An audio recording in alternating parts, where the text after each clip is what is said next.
عبداللہ ایک اچھا آدمی ہے اور ایک اسکول میں چوکیدار کا کام کرتا ہے۔ شادی کے بعد اس کے 2 لڑکے پیدا ہوئے اور اس نے ان کی پرورش کی اور ان پر خرچ کیا۔ جب وہ کالج میں داخل ہوئے تو اس نے زمین کا ایک ٹکڑا بیچ دیا جس پر وہ اپنے 2 بیٹوں کی تعلیم پر خرچ کرنے کے لیے اسکول میں اپنی ملازمت کے ساتھ فصل لگاتا تھا۔ دونوں بیٹوں کو تعلیم سے فارغ ہونے کے بعد نوکری مل گئی اور ہر ایک اپنی بیوی کے ساتھ رہتا تھا۔ وہ اپنے باپ کو بالکل بھول گئے تھے۔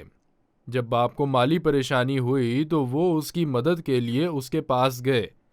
دونوں بیٹے اپنے والد اور والدہ کو ماہانہ رقم بھیجنے پر راضی ہو گئے، لیکن صرف اس صورت میں جب وہ اسکول میں اپنی ملازمت چھوڑ دیں کیونکہ وہ اس سے شرمندہ تھے۔ لیکن باپ نے انکار کر دیا اور دونوں بیٹے اپنی بیویوں کے پاس واپس آ گئے۔ باپ کو بہت دکھ ہوا اور جب وہ مسجد میں نماز پڑھنے گیا تو مسجد کے دروازے کے پاس بچے کے رونے کی آواز سنائی دی۔ وہ اس جگہ کے قریب پہنچا تو اس نے ایک نوزائیدہ بچی کو چادر میں لپٹا ہوا پایا۔ وہ اسے لے کر اپنے گھر چلا گیا۔ اس کے بعد وہ نماز کی طرف بڑھا اور اللہ سے دعا کی کہ وہ اسے ہدایت دے اور اس کا نام فاطمہ رکھا۔ اس نے اپنی بیوی سے کہا کہ وہ اس کا خیال رکھے اور نبی کریم صلی اللہ علیہ وآلہ وسلم کی حدیث کا ذکر کیا، اگر کسی کے ہاں لڑکی ہو اور وہ اسے زندہ دفن نہ کرے یا اس کی توہین نہ کرے یا اپنے بچوں یعنی لڑکوں پر اس کو ترجیح دے، اللہ اسے جنت میں داخل کرے گا۔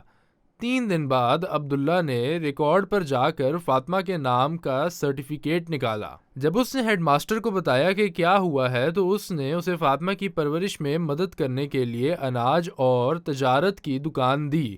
چنانچہ وہ امیر ہو گیا اور اس دولت کی وجہ فاطمہ تھی۔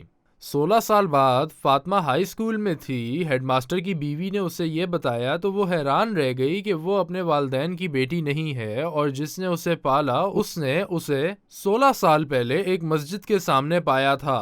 فاطمہ بہت حیران ہوئی۔ وہ اپنے گھر گئی اور اپنے والدین کے سر پر بوسہ دیا اور بتایا کہ وہ حقیقت جانتی ہے اور وہ ان کے ساتھ رہے گی اور ان کی دیکھ بھال کرے گی اور ان کا احسان لوٹانے کی کوشش کرے گی۔ عبداللہ اور اس کی بیوی بہت خوش ہوئے اور اللہ کو سجدہ کیا اور اس کا شکر ادا کیا۔ کچھ دنوں کے بعد عبداللہ کا انتقال ہو گیا اور اس کے دونوں بیٹے وراثت مانگنے آئے تو فاطمہ کو لگا کہ اس کے پاس نہ جگہ ہے اور نہ پیسہ۔ عبداللہ کا وکیل آیا تو اس نے اس کی وصیت پڑھی جو اس نے اپنی موت سے پہلے لکھی تھی اور اس نے دونوں بیٹوں کو بتایا کہ ان کے باپ نے اپنا مال و دولت فاطمہ اور اس کی بیوی کو لکھ دیا تھا اور ان کی نافرمانی کی وجہ سے ان کے پاس کچھ نہیں تھا۔ چنانچہ دونوں بیٹے فاطمہ کو کوسنے لگ گئے اور وکیل سے کہا کہ فاطمہ ان کے والدین کی بیٹی نہیں ہے بلکہ ایک لیپالک ہے۔ فاطمہ اطمینان سے مسکرائی، پھر عبداللہ کے لیے مغفرت کی دعا کی اور وکیل سے کہا برائے مہربانی ان کو ان کا قانونی حق ادا کر دیں۔ یہی کافی ہے کہ یہ سب سے بڑے آدمی کے بیٹے ہیں جن سے میں پیار کرتی تھی۔ وکیل نے کہا پھر آپ کے پاس صرف 1/3 رقم ہوگی۔